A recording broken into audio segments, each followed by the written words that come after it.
Hello everyone, welcome to Wordy Tales. Today we're bringing you a story about how discovering your own strengths and practicing with dedication can lead you to success. It's a tale that will remind us that we all have unique talents, and with the right mindset we can excel in anything we set our minds to.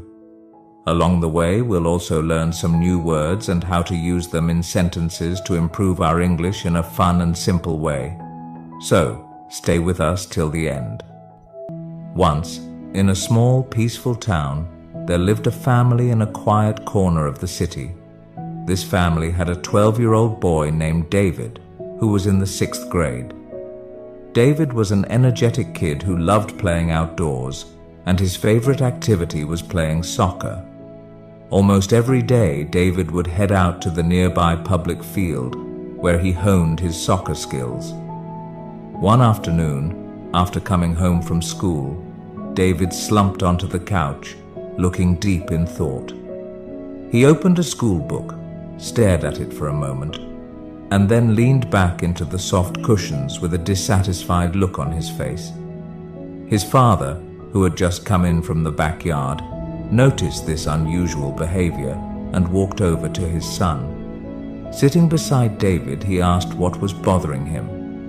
David explained that he had received a poor grade in math, but that wasn't what was truly upsetting him. He shared that his close friend and neighbor, Matt, always seemed to score high in math. No matter how hard David tried, he just couldn't seem to do as well. Hearing this, David's father went to get a glass of water to calm his son. Once David had relaxed a bit, his father took him outside to their small backyard garden, which was filled with shady trees and a peaceful atmosphere. "David," his father began, "I want you to understand 3 important lessons from what happened today. These are lessons that will guide you as you grow older." David, who deeply respected his father, was a bit confused but intrigued. "Can you explain those lessons, Dad?" he asked. "You will learn each lesson one by one, through a challenge I will give you," his father replied with a gentle smile. After a brief pause, his father continued, "For the first lesson, I want you to invite Matt to play soccer with you tomorrow." David nodded, eager to find out what lesson his father had in mind. The next morning, the weather was bright and welcoming, and David went to school with his usual excitement.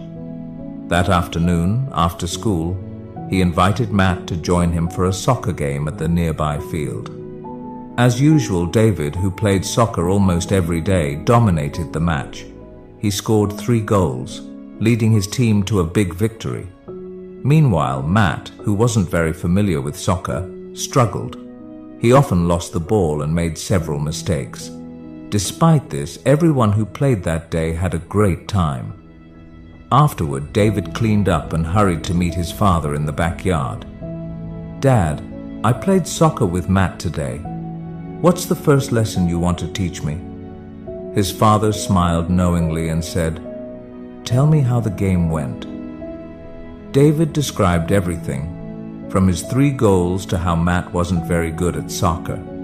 His father nodded and said, "Look at this, David.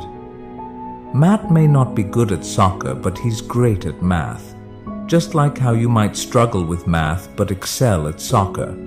We're all different, and that's okay. We each have our own strengths and passions." David felt a wave of understanding wash over him. He realized that people are different and don't have to be the same. But, curious as always, he immediately asked about the second lesson. "For the second lesson," his father said, "I want you to pay close attention to Matt tomorrow at school. Keep track of how often you see him counting or working with numbers." The following day, David eagerly went to school, excited to complete his father's challenge. Throughout the day, he quietly observed Matt, noticing how often he was engaged in math-related tasks. After school, David passed the time playing soccer again until his father returned home. That evening, David approached his father and reported his findings. Dad, Matt was counting a lot today. He was working on math problems, solving puzzles, even calculating things like change during recess, and he even counted the petals on a flower. His father smiled warmly and said, "That's the second lesson, David. Matt is good at math because he enjoys it and practices it often. If you want to get better at something, you have to keep practicing, just like you do with soccer. It doesn't always have to be difficult. You can start with simple things like counting petals on a flower." David smiled, realizing that he could improve in anything as long as he practiced consistently, just like he had with soccer. Without waiting, David eagerly asked about the third and final lesson. His father thought for a moment and said, "For the last lesson, I want you to think about how much better Matt is at math compared to you."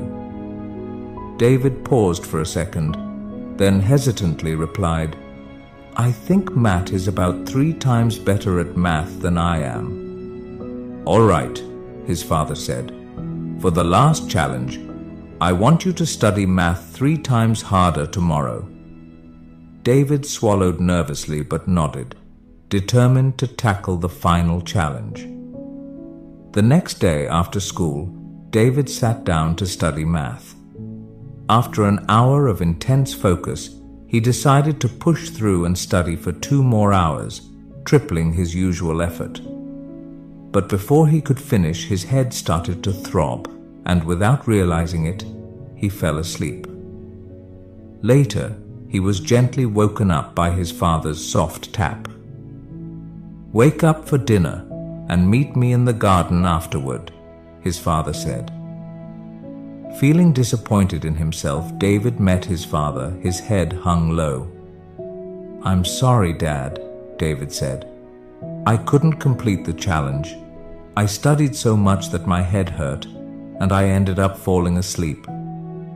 His father gently patted David's head and said, "David, this is what happens when you try to master something you don't enjoy. It's hard to stay disciplined and consistent. But when you study something you love, discipline and consistency feel much lighter, just like how you stay dedicated to playing soccer." After a brief silence, his father gave him the final piece of advice. "So, if you want to be smart and become an expert at something, either study what you love or learn to love what you're studying." David, filled with admiration for his father's wisdom, promised to carry these 3 important lessons with him for the rest of his life. Today, we learned new words and sentences through this story. Remember, learning English can be fun when you practice regularly. So keep listening, learning, and growing. Make sure to like, comment, and share how this story helped you improve your English. Thank you for watching, and I'll see you in the next story where we'll continue learning together.